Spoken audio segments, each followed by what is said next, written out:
Kompas Petang kami lanjutkan bersama saya Cindy Permadi. Saudara Panglima TNI Jenderal Agus Subianto meralat keputusan mutasi perwira tinggi TNI. Ralat mutasi ini pun memantik tuduhan politisasi. Kapus Pen TNI Brigjen Christo Mesianturi menanggapi pembatalan mutasi Letjen Kunto Arif Wibowo yang merupakan anak mantan Wakil Presiden Tri Sutrisno. Menurut Kapus Pen, Letjen Arif Wibowo masuk dalam rangkaian gerbong sejumlah perwira tinggi yang mutasinya dibatalkan.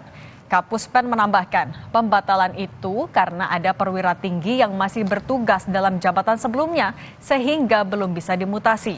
Ia pun menegaskan pembatalan mutasi Letjen Kunto Arif Wibowo tidak ada kaitannya dengan sikap politik mantan Wakil Presiden Tri Sutrisno bersama dengan Forum Purnawirawan. Sebelumnya, Letjen Kunto Arif dimutasi dari Panglima Komando Gabungan Wilayah Pertahanan atau Pangkogap Wilhan I dan digantikan Laksamana Muda Hersan yang pernah menjabat sebagai ajudan Presiden ke-7 Joko Widodo pada periode 2014-2016. Jadi memang telah dikeluarkan surat keputusan Panglima TNI nomor Kep 554A 4 Romawi 2025 tanggal 30 April 2025 yang berisi tentang adanya perubahan dari Kep 555 ke Kep 554 yang dikeluarkan pada tanggal 29 April 2025 bahwa dalam satu rangkaian mutasi itu ada beberapa parti yang juga harus bergeser karena rangkaian dia. Jadi jika satu tidak bisa bergeser maka yang lain pun akan tidak bisa bergeser. Nah, karena pertimbangan-pertimbangan itu tadi, maka pimpinan merasa perlu untuk mengeluarkan ralat ya surat keputusan tadi bahwa mutasi ini tidak terkait dengan apapun di luar dari organisasi TNI ya. Jadi ini sesuai dengan profesionalitas, proporsionalitas dan memang kebutuhan organisasi saat ini ya. Tidak terkait dengan kemarin tuh orang tuanya Pak Kunto karena enggak, tidak ada kaitannya. Dia purnawirawan fungsional tidak terkait dengan TNI aktif saat ini ya. Pernyataan itu juga tidak mengakibat bahwa gara-gara itu Pak Kunto bergeser, enggak, tidak. Ini hanya karena memang ada perencanaan dari sisi organisasi dan dari sisi staf personalia gitu ya.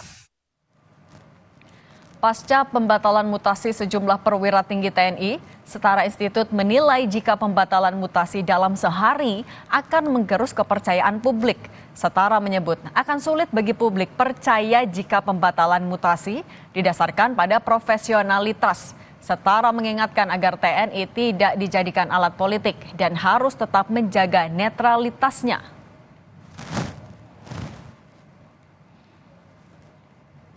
Lewat rilis tertulis, Ketua Dewan Nasional Setara Institut Hendardi menulis, mutasi yang dibatalkan ini merupakan pelajaran sangat penting bahwa TNI tidak boleh menjadi alat politik pihak tertentu, termasuk presiden atau pihak lain yang mempengaruhinya. TNI hanya boleh menjadi instrumen politik negara dan menjalankan fungsi utamanya di bidang pertahanan untuk melindungi kedaulatan dan keselamatan warga.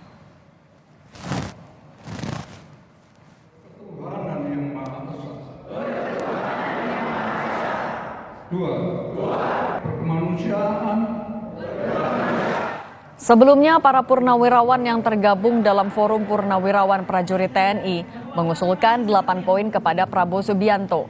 1 dari 8 poin itu yakni mengusulkan agar menggantikan Wakil Presiden Gibran Rakabuming Raka.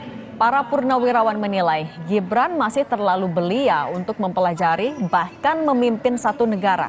Dokumen tersebut ditandatangani Jenderal Purnawirawan Fahrul Razi, Yasno Sudarto, Laksamana Purnawirawan Slamet Subianto, dan Marsikal Purnawirawan Hanafi Asnan. Selain itu, Jenderal Purnawirawan Tri Sutrisno juga ikut menandatangani pernyataan sikap selaku pihak yang mengetahui.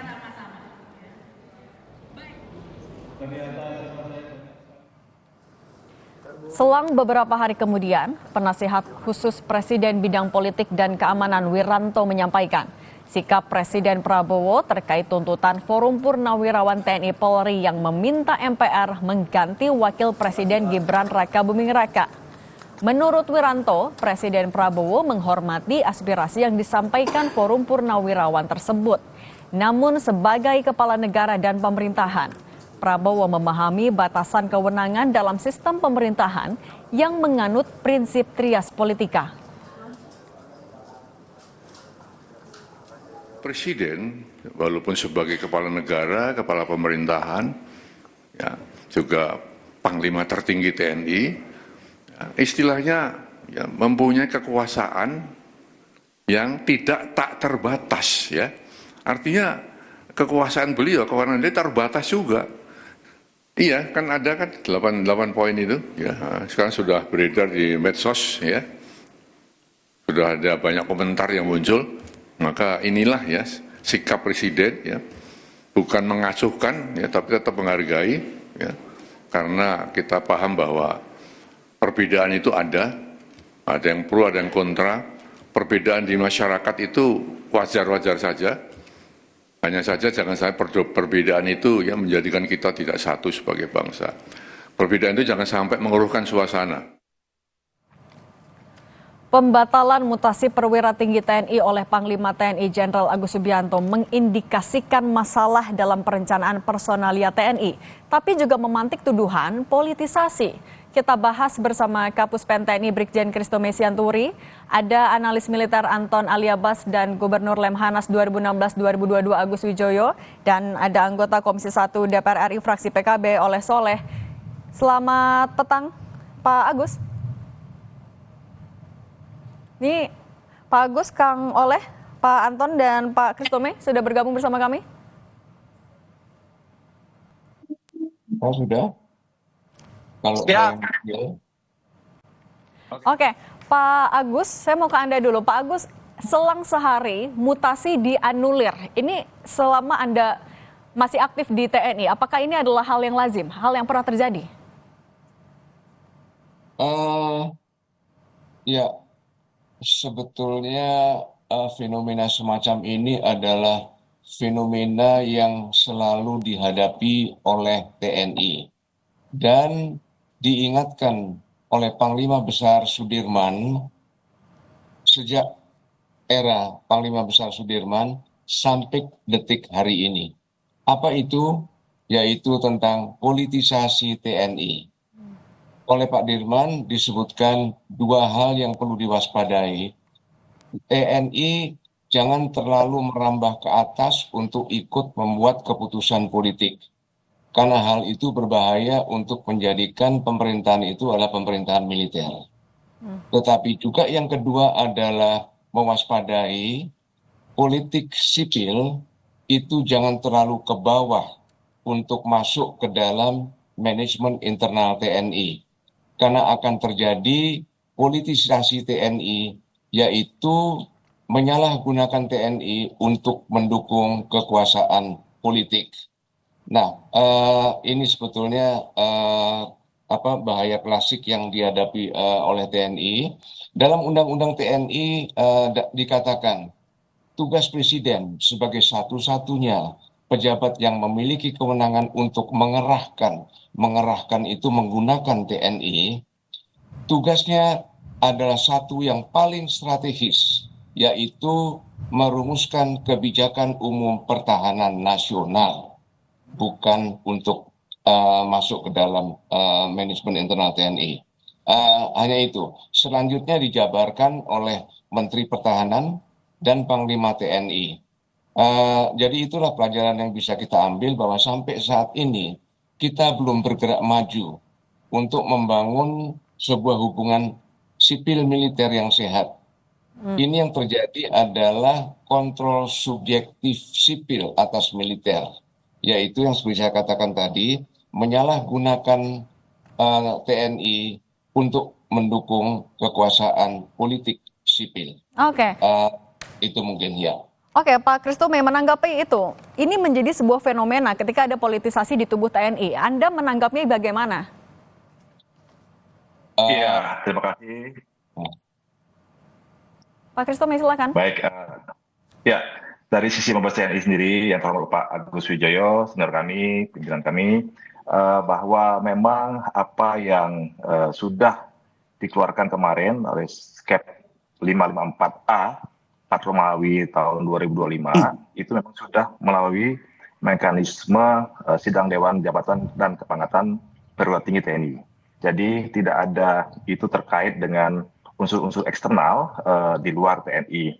Memang kenapa perlu diadakan ralat dalam surat keputusan itu dikaitkan dengan dari alur rangkaian yang mengikuti mutasi Letjen Kunto ternyata belum seluruhnya bisa bergeser saat ini dengan pertimbangan adanya tugas-tugas yang masih harus diselesaikan oleh pejabat atau perwira tinggi yang saat ini masih menjabat diharapkan dengan perkembangan situasi dan memang kebutuhan dari organisasi TNI sendiri, sehingga diputuskanlah oleh Panglima TNI bersama dengan Kepala Staf Angkatan untuk mengeluarkan ralat revisi dari KEP 544 yang 4 Romawi 2025 yang dikeluarkan tanggal 29 April. Demikian, jadi tidak ada keterkaitan unsur politisasi, unsur eksternal di luar dari selain sistem pembinaan dari organisasi TNI itu sendiri. Demikian, Mbak. Pak Christomay, tapi ketika anulir itu dilakukan hanya dalam selang waktu 1 hari. Kemudian menjadi pertanyaan adalah saat proses pengambilan keputusan yang pertama itu seperti apa? Kok bisa ya berubah secepat itu? Apakah memang tidak ada pertimbangan yang cukup matang atau seperti apa sih? Ya, jadi kan setelah KEP itu dikeluarkan pada tanggal 29 April 2025, kemudian adanya saran bahwa rangkaian dari 7 pati yang mengikuti rangkaian mutasinya Pak Kunto itu belum bisa bergerak. Dikaitkan dengan masih dibutuhkannya ada tugas-tugas yang belum selesai. Ada saran staf dari bawah, dari staf angkatan, menyampaikan bahwa ada tugas-tugas tertentu yang belum diselesaikan oleh pati tersebut dikaitkan dengan perkembangan situasi hari ini, gitu ya. Jadi diputuskanlah bahwa kalau memang satu tidak bisa bergeser, berarti rangkaian itu tidak bisa bergeser semua, Mbak. Jadi satu tidak bergeser, berarti 7-7-nya tidak bisa bergeser semua, karena ini saling keterkaitan, gitu ya. Sehingga perlu diadakan ralat lagi, gitu ya. Demikian, Mbak. Tapi artinya kelola administrasi di dalamnya bagaimana, Pak? Ya lagi-lagi tadi hanya berselang 1 hari.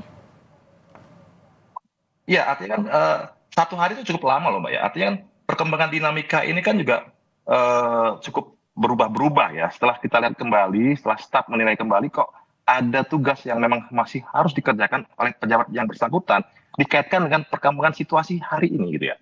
Kan sudah ada perkembangan dari tanggal 29 sampai 30. Oh, ternyata masih ada nih yang belum selesai dan dikaitkan dengan perkembangan ancaman atau dinamika situasi saat ini. Makanya bahwa kita putuskan bahwa kalau memang tidak bisa bergeser para pati ini, berarti rangkaian itu tidak bisa bergerak. Nah, itulah yang membuat pertimbangan-pertimbangan itu sehingga perlu dikeluarkan revisi. Tidak ada kaitan dengan yang lain, itu, Pak. Oke, kalau Pak Anton, Anda mencermatinya soal anulir mutasi ini. Kalau tadi kata Pak Agus, fenomena politisasi. Tapi kalau dari Pak Christomay, karena memang sesuai dengan kebutuhan, Anda mencermatinya yang mana? Satu, bagi saya ini bukan yang pertama ya anulir. Dulu pernah juga dilakukan anulir oleh TNI ya. Tapi itu ketika pergantian Panglima TNI. Jadi Panglima TNI dari Pak Gatot ke Pak Hadi. Pak Hadi itu menganulir skep yang pernah dikeluarkan oleh Pak Gatot. Jadi bukan yang pertama ini ada relatif. Itu satu. Kedua, bagi saya memang ini yang mengherankan. Tentu Pak Agus, Bang Christomay paham bahwa TNI ini adalah organisasi komando yang penuh dengan perencanaan, penuh dengan kehati-hatian dalam bergerak. Jadi ketika argumentasi tadi Kapuspen bahwa ada tugas yang tidak bisa, ini kan menjadi tanda tanya, sehingga tidak mengherankan kemudian ada banyak anggapan, ada persepsi publik, ini ada politisasi. Kenapa ketika ada tugas, gitu, kalaupun alasannya adalah tugas, alasannya dinamika, kok nggak diperhatikan sebelumnya, gitu. Ini kan yang menjadi tanda tanya. Kenapa kok ada ralat ini harus terjadi berulang kali? Apakah memang TNI itu tidak berubah, gitu? Apakah TNI tidak belajar dari sebelumnya? Atau ini menunjukkan bahwa masih ada pekerjaan rumah ketika kita bicara dalam konteks pembinaan karir prajurit. Masih ada yang nggak transparan, masih nggak ada yang nggak akuntabel, sehingga persepsi negatif, persepsi ada dugaan, ada politisasi dan lain-lain itu masih cukup muncul. Coba kalau misalnya semuanya bisa transparan dan akuntabel, maka kan sebenarnya ini mudah untuk dijawab. Bahwa ini adalah kebutuhan organisasi kan selalu jadi alasan normatif. Kenapa ada mutasi promosi, ini adalah untuk penyegaran dan lain-lain. Tapi kenapa kemudian misalnya itu dilakukan kepada perwira A bukan perwira B, itu kan juga semestinya itu ada penjelasan yang bisa terukur. Nah, problemnya kan ini nggak ada. Apalagi gitu misalnya momentumnya itu berdekatan dengan ramainya hiruk-pikuk politik. Apa iya gitu masa TNI tidak mempertimbangkan itu? Ini lagi ada rame bagaimana misalnya ada Pak Tri ya yang kemudian ada Forum Purnawirawan gitu.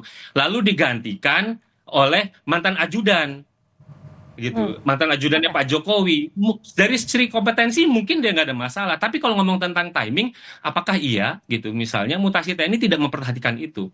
Saya Oke. nggak yakin. Kalau misalnya TNI-nya jadi ignorance juga, nggak heran dong gitu ada anggapan ini. Jadi bagi saya memang ini masih ada pekerjaan rumah ketika kita bicara tentang transparansi dan akuntabilitas dalam konteks pembinaan karir prajurit.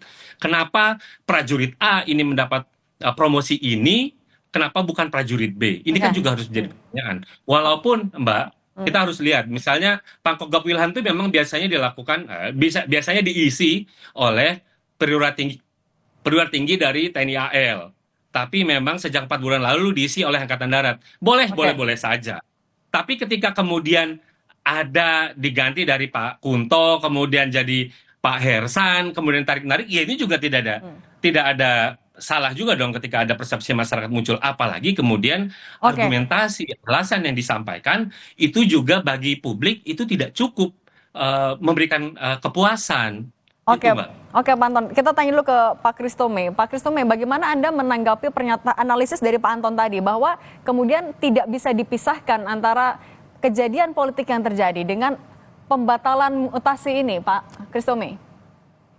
Ya, tadi kan sudah di awal saya jelaskan bahwa tidak ada keterkaitan antara mutasi ini dengan unsur-unsur eksternal lainnya. Ini murni dalam rangka pembinaan karir yang memang sudah dirapatkan melalui sidang Dewan Jabatan dan Kepala Tinggi Perwira Tinggi TNI. Ya. Jadi tidak ada keterkaitan itu.